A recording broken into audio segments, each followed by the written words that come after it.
এবছর জন্মদিনটা যথার্থই আমার জীবনে ভীষণ ভীষণ স্পেশাল হয়ে রইল।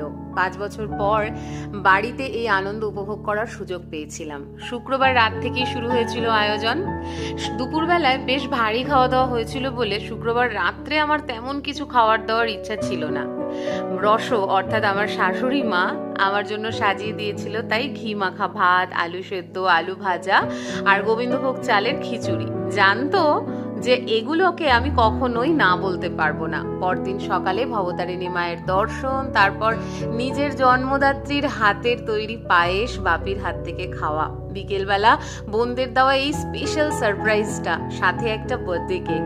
আমার দিনটাকে আর কিভাবে যে আলাদা করে তুলতে পারতো আমার জানা নেই। যা পেয়েছি তার অন্ত নেই। এই ভালোবাসা এমনই থাকুক। তোরা সবাই আমাকে ঘিরে এমন করেই থেকে যা, তবেই তো আমার পরিপূর্ণতা। অনেকখানি আদর রইল রে।